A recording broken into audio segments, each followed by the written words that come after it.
good evening and a warm welcome to State of Business on Art Television. I'm Ashain Ali and let's have a look at the headlines first. IMF mission brings forth $2.9 billion extended fund facility. Government prioritizes revenue and cuts losses. News in detail. Airtel Lanka, in partnership with the National Institute of Mental Health, recently announced a major expansion of the 1926 mental health helpline to now include a dedicated WhatsApp service. Anyone in need of mental health assistance can now reach NIMH's mental health helpline via WhatsApp on 075 555 1926. Since going live on World Mental Health Day 2022, the text-based service alone has helped initiate over 100 life-saving interventions, in addition to providing support, comfort and guidance to many individuals facing challenges with their mental health. It has been noted that Airtel's decision to expand the service to WhatsApp was a direct response to young users of the text-based service, who themselves tend to show a clear preference for data over voice or text. The additional functionality enabled by the app could also open up new possibilities for the life-saving service, potentially including video calls, sharing of prescriptions, and voice notes. The expansion of the service, easily accessible to everyone on any mobile network, is a result of the success of the Airtel NIMH 1926 text-based helpline. The 1926 mental health call line and SMS line continues to be free for all Airtel users. In pursuit of furthering mental well-being, Airtel announced that it would be committing itself to raising awareness on mental health and all of the available NIMH 1926 helplines across its entire user base, leveraging Airtel's social media platforms and the My Airtel app. Speaking at the event marking the expansion of the mental health helpline, senior consultant psychiatrist with the National Institute of Mental Health, Pushpa Ranasinghe, elaborated on the strengths of this platform. In 2020, then we had to face this pandemic. And you can see there's a lockdown. People didn't have any way to contact other people or to get help. And that's the time we got maximum number of calls. That's about 4,000 calls during end of May and April. And that time, what happened was, and our service is not enough. Though that they have called us for 3,000 or 4,000 calls, but they're more than, this is 1/3 of the statistics. Because another 2/3 could not reach us because we had only 3 helplines and we were unable to handle that. And there were so many people wanted to contact us, they were to get medications, and then they didn't know, like some of them were never had mental illness. But during this closed down, lockdown, and they didn't know what to do. They were very uncertain about their lives and what they are going to face in the future and about their children's future. And they used to call us. And sometimes they say, okay, we didn't have our meals and we don't know what to do. But luckily, National Institute of Mental Health, we have all the connections with all other departments, social service department, and we have all the other connection with the local people. And we have a nice network throughout the country where all the mental health units are being connected to each other, that we call them and provide them support locally. Not only the mental health support, but even the social support. And we used to contact even the Gram Seva Niladhari and to ask them like whether they can provide help. We got a call like it's not a mental health issue, it's actually the economic issue, and they're starving. And there was a lockdown, so we were able to contact them and provide the service. And also like some of them during lockdown, even the people who received medication in private sector, they were unable to reach their consultants. Then they didn't know how to do with that. And they were calling us because their symptoms were relapsing and they were, sometimes they want to commit suicide and they don't know what to do. Some have become very restless and they didn't have any means of contacting their private consultants.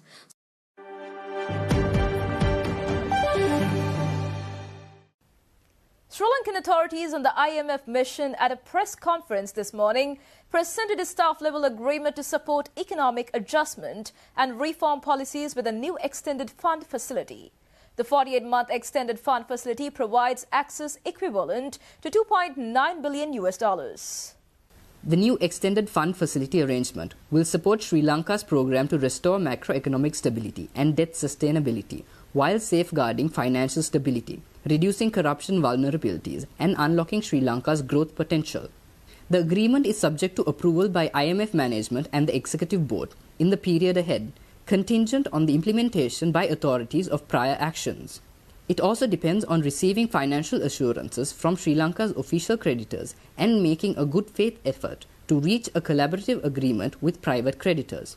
Debt relief from Sri Lanka's creditors and additional financing from multilateral partners will be required to help ensure debt sustainability and close financing gaps.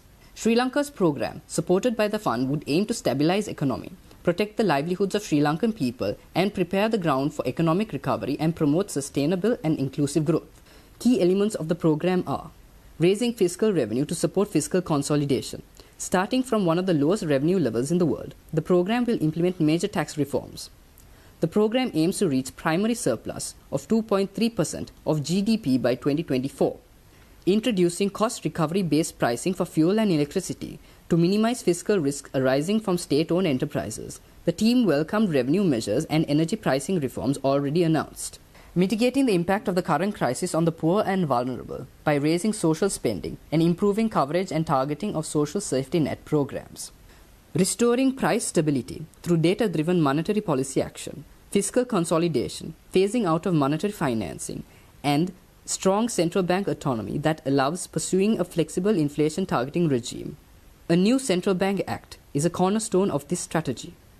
Rebuilding foreign reserves through restoring a market-determined and flexible exchange rate supported by the comprehensive policy package under the program. Safeguarding financial sector stability by ensuring a healthy and adequately capitalized banking system, and by upgrading financial sector safety nets and regulatory standards with a revised Banking Act. Reducing corruption vulnerabilities through improving fiscal transparency and public financial management. Introducing a stronger anti-corruption legal framework, and conducting an in-depth governance diagnostic supported by IMF technical assistance.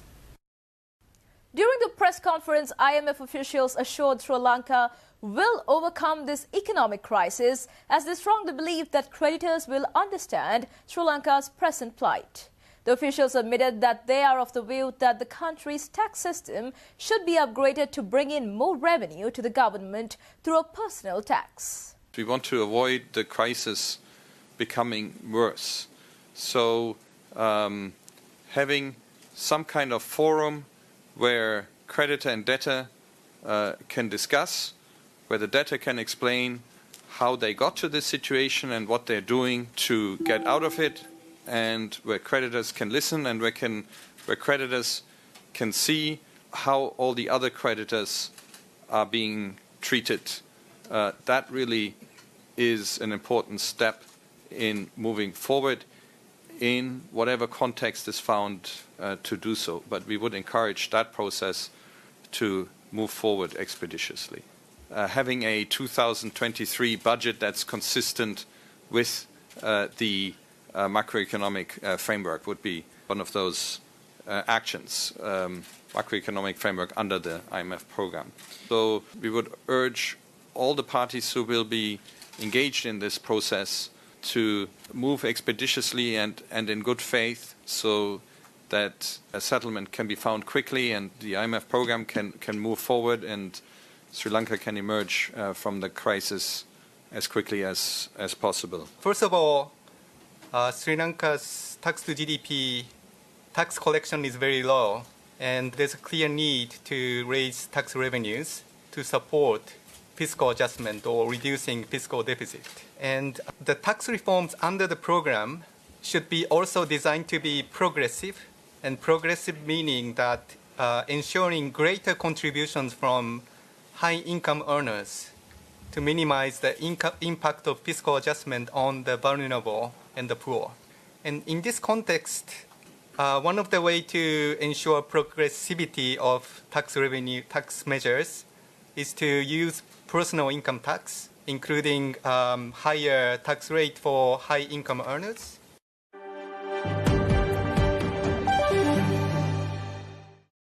Stay tuned for more news right after this commercial break.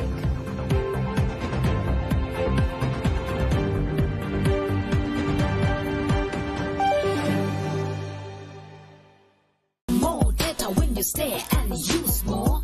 Data ball, one data ball. A non one-stop journey with Data Bow1 from SLT Mobitel Home Broadband.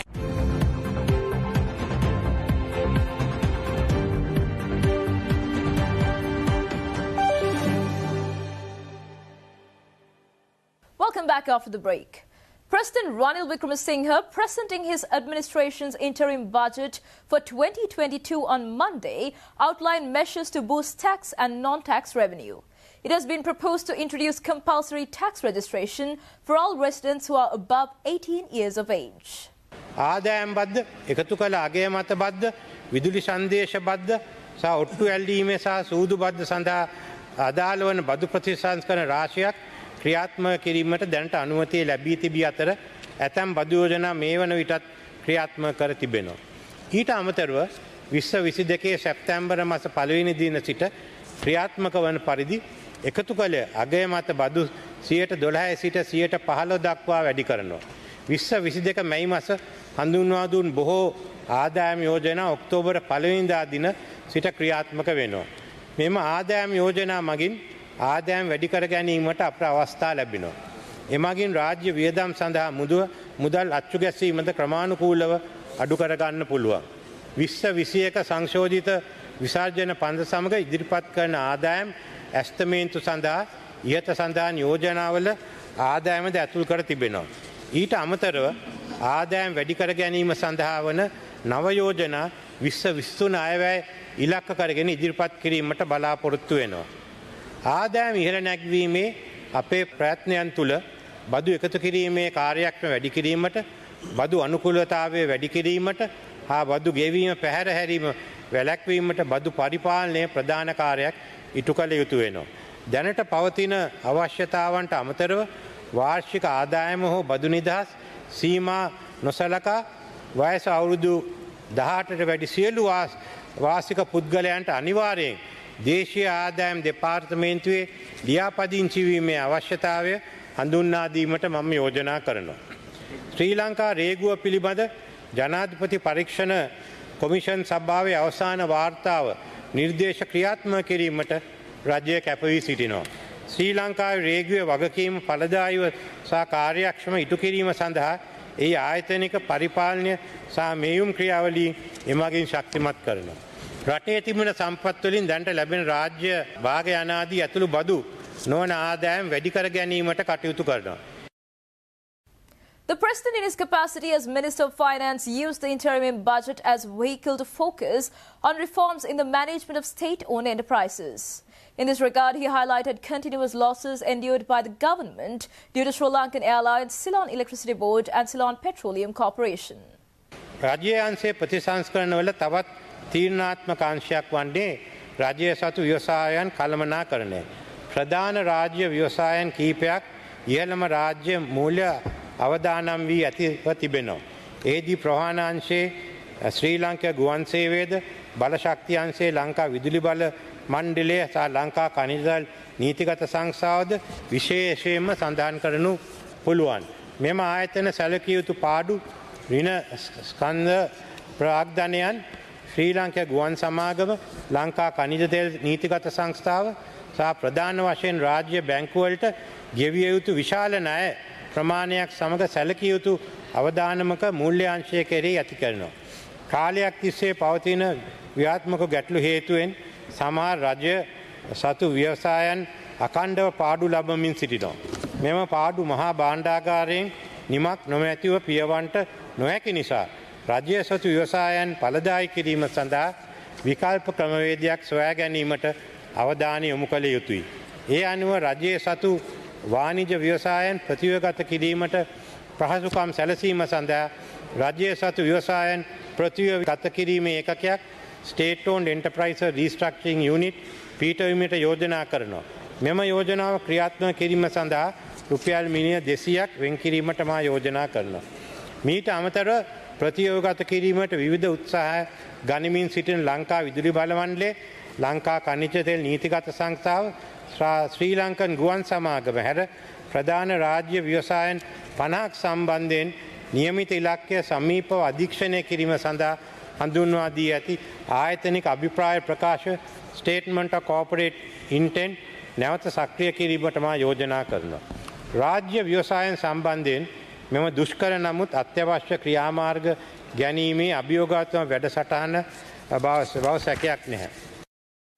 The interim budget also carried provisions to strengthen the central bank and reduce the burden placed on government through public banks. රටේ මුදල් ශේත්‍රයේ ශක්තිමත් කිරීම සඳහා වූ ප්‍රධාන නීති සම්පාදයක් ලෙස නව මහ බැංකු පනත ක්‍රියාත්මක කරනවා. මෙම නීති සම්පාදනය මගින් උද්ධමනය ඉලක්ක කිරීම වඩාත් හොඳින්ම ක්‍රියාත්මක කිරීමටත් අයවැය හිඟය පියවීමට මහ බැංකුවේ මුදල් ලබා ගැනීම එනම් මුදල් මුද්‍රණය කිරීම වැළැක්වීමටත් රාමුවක් සපයා දෙනවා. නව නීතිය මගින් මහ බැංකුවේ මුදල් ප්‍රතිපත්ති තීරණය දේශපාලනීකරණය වීමද වැළකෙනවා. කෙසේ වෙතත් දුර්වල රාජ්‍ය ආදායම හා ඇවැයේ ශුද්ධ විදේශ මූලනයේ net foreign financing හිගකම අනුව බදු ප්‍රතිපත්ති ක්‍රියාමාර්ග මගින් රජයේ මුදල් ප්‍රවාහය යහපත් වන තුරු සහ ජාත්‍යන්තර මූල්‍ය අනුමුදලේ වැඩසටහන හරහා අයවැය සඳහා විදේශ මූලනය විවෘත වන තෙක් මහ බැංකුවෙන් සීමිත මුදල් ප්‍රමාණයක් ලබා ගැනීම වළක්වන්නට අපහසුයි. රාජ්‍ය බැංකුවල මුළු කොටස් අයිතියෙන් 20% ප්‍රමාණයක් එම බැංකුවල තැන්පත්කරුවන් හා සේවකයන් වෙත ලබා දෙන්න. පොලි අනුපාතික වැඩි කිරීම, අක්‍රිය ණය වැඩිවීම, ආර්ථික අර්බුදය නිසා ණය ආපසු ගෙවීමේදී ව්‍යාපාර විසින් මුහුණ දී ඇති ගැටලු සහ රාජ්‍ය බැංකු විසින් මුහුණ දී ඇති ද්‍රව්‍යශීලතා ගැටලු යන ආදී හේතුවෙන් යලි ප්‍රාග්ධන සම්පාදනය කර ගැනීමේ අවශ්‍යතාවය සපුරා ගැනීම සඳහා ලංකා බැංකුවේ මහජන බැංකුවේ මුළු කොටස් අයිතියෙන් 20% ප්‍රමාණයක් එම බැංකුවල තැන්පත්කරුවන් හා සේවකයන් වෙත ලබා දීමට යෝජනා කරනවා. රාජ්‍ය මූල්‍ය අවකාශය ඉතා අවම වීම නිසා රජයේ බැංකුවලට අතිරේක ප්‍රාග්ධන සපයා දීම මේ අවස්ථාවේදී රජයට ඇති හැකියාවක් ඉතා සීමිත වන බවද සඳහන් කරන්නට කැමැතියි.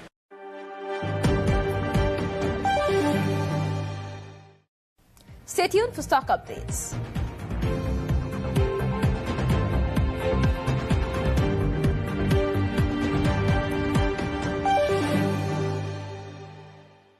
Take it everywhere with SLT Go.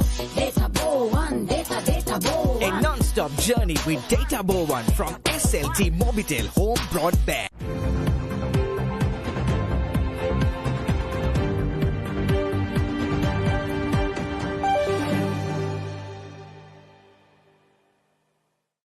Trading at Colombo Stock Exchange ended on a positive note today.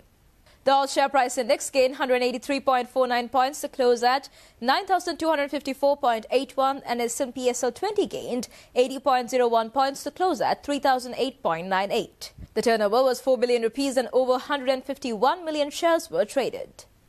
Up next are forex rates.